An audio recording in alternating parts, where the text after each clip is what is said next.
Tudo bom? Hoje nós vamos dar início ao tema primordial, um tema importantíssimo. A incidência na prova é agressiva, cai bastante, é a responsabilidade civil do Código de Defesa do Consumidor. Vocês têm que ter bastante atenção para esse tema. Então, saia do Facebook, desligue o celular, pega seu cachorro, joga na janela e presta atenção aqui comigo. Nessa primeira aula, vamos dar uma pequena introdução sobre a responsabilidade civil. Então, armas e punho, vamos à guerra. Primeiramente, nós vamos falar de dois tipos de responsabilidade: a responsabilidade subjetiva e a responsabilidade objetiva. Primeiramente, vamos pegar a subjetiva e iniciar a nossa análise. A subjetiva necessita de 4 requisitos para se configurar: o dano, o nexo de causalidade, a conduta e a culpa. Tá certo? Se não tiver um desses requisitos, a responsabilidade subjetiva não é possível. Então, vamos pensar aqui num acidente automobilístico. A pessoa está dirigindo o carro e pá! Atropela uma pessoa.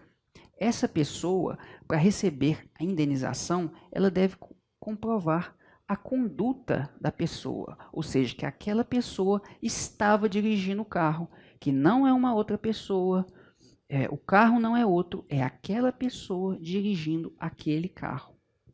Ela deve também comprovar o dano, ou seja, o dano físico que sofreu. Não, eu quebrei um braço, eu tive que ir para o hospital, eu tive gastos, eu fiquei com cicatriz, então eu também quero dano moral.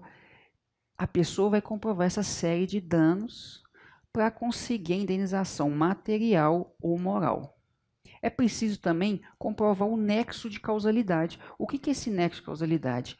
É a ligação entre a conduta e o dano. Então, foi aquela pessoa dirigindo que causou aquele dano na pessoa, que quebrou o braço, que levou a pessoa a ser hospitalizada. Não foi a pessoa ter caído da escada e ter quebrado o braço. Quebrou o braço porque foi vítima de um acidente atribuído a uma pessoa. Além desses 3 requisitos, deve-se também comprovar a culpa. Dentro dessa culpa, nós temos o dolo e a própria culpa, que pode ser dividida em outras 3 espécies: a negligência, que a pessoa deixou de observar uma coisa que seria necessária; a imprudência, que a pessoa foi além do que seria necessário para uma pessoa comum. Então, ela estava trafegando acima do limite de velocidade, ela foi imprudente. Agora, se ela foi uma negligência, nesse caso, seria ela não ter uma carteira. Ela sabia que não sabia dirigir, mesmo assim pegou o carro e foi, então ela foi negligente. E temos também a imperícia. A imperícia é quando uma pessoa tem uma aptidão para fazer uma coisa e faz errado. Nesse caso, mesmo ela tendo uma carteira, sabendo dirigir, ela infringe uma norma de direção. Ela está sendo imperito também. Mas você não se preocupe com isso, que a pessoa, na hora de propor uma ação e comprovar isso, não tem que dividir. A outra pessoa foi negligente, foi imperito, não tem importância. Tá certo? O importante é que ter agido com culpa, mesmo porque essas condutas, essas espécies de culpa, elas são muito próximas uma da outra, e uma mesma atuação pode configurar em mais de um tipo de espécie de culpa, tá certo? Mas esse não é nosso alvo aqui. Nós temos também a responsabilidade objetiva, que é objetiva por quê? Porque tira o elemento subjetivo, que é a culpa. Então, a pessoa só precisa provar o dano, a conduta e o nexo de causalidade. É muito mais fácil comprovar a responsabilidade objetiva de uma pessoa do que a subjetiva, exatamente porque a culpa não é necessária de ser comprovada. Então, qual que seria a regra de responsabilidade adotada pelo Código de Defesa do Consumidor? É claro que é da responsabilidade objetiva. Então, coloque na sua cabeça. Em regra, no Código de Defesa do Consumidor, a responsabilidade é objetiva. Basta o dano à conduta e o nexo de causalidade para que o consumidor possa ser indenizado.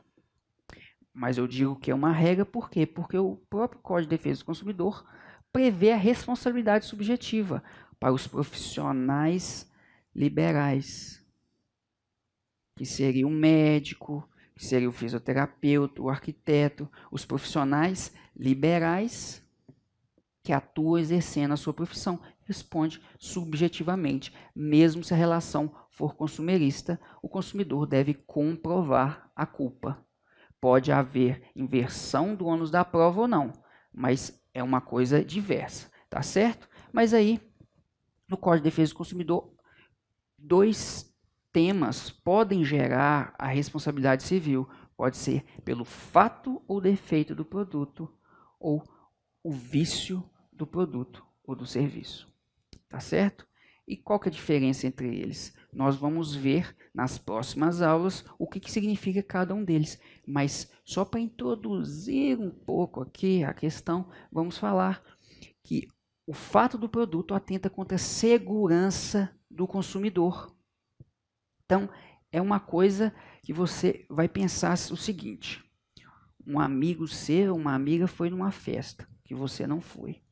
No outro dia, essa pessoa te fala: tenho que te contar um fato que aconteceu, você não vai acreditar. O que você já pensa? Meu Deus do céu, o que aconteceu? Jesus amado, lá vem bomba.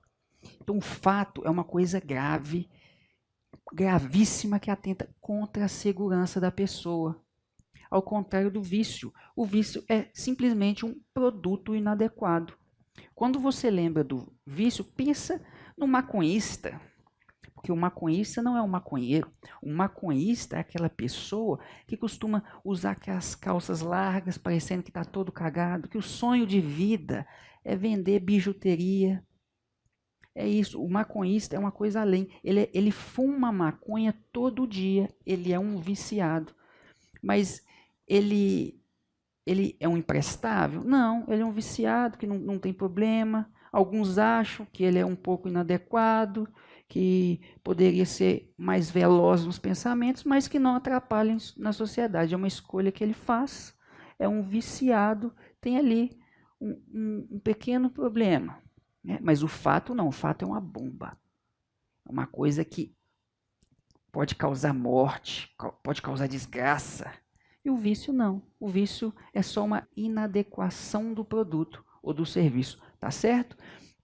Então, nós vamos encerrar por aqui essa aula introdutória e na próxima aula vamos tratar especificamente do fato do produto e na aula posterior sobre o vício do produto, tá certo?